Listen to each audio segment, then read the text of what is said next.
Welcome to NSTV news. నా పేరు ప్రతిభ.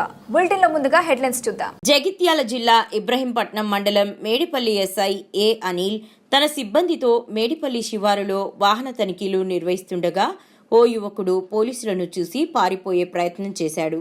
వెంటనే అతన్ని పట్టుకుని విచారించగా గంజాయి అమ్ముతున్నట్లు వెల్లడైంది. నిందితుడు పోగుల అజయ్ కోరుట్ల నివాసుడు 300 గ్రాముల గంజాయి, హీరో హెచ్ఎఫ్ డీలక్స్ బైక్, ఒక ఐఫోన్ స్వాధీనం చేసుకున్నారు. అజయ్ మహారాష్ట్రలోని నాందేడ్కు చెందిన మొహమ్మద్ అజర్ వద్ద నుండి గంజాయి కొనుగోలు చేసి కోరుట్ల, మెట్పల్లి పరిసర ప్రాంతాలలో విక్రయిస్తున్నట్లు పోలీసుల విచారణలో తేలింది.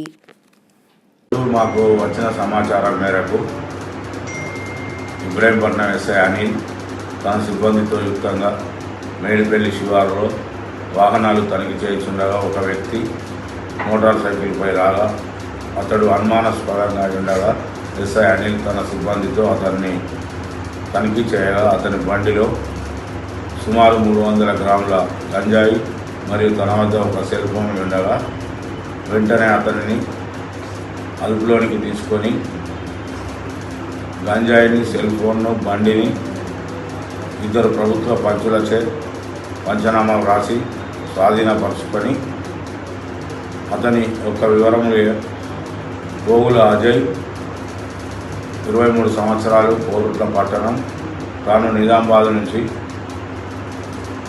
అజర్ అనే వ్యక్తి వద్ద గంజాయిని కొనుక్కొని తీసుకువస్తున్నానని, అట్టి గంజాయిని కోరుట్లలో ఇతర వ్యక్తులకు చిన్న చిన్న ప్యాకెట్లుగా తయారు చేసి 500 రూపాయల చొప్పున అమ్ముకుంటున్నానని తను తెలుపగా అతనిని అదుపులోనికి తీసుకొని తదుపరి చర్య నిమిత్తము ఈరోజు అతన్ని రిమాండ్కు తరలించడమైనది.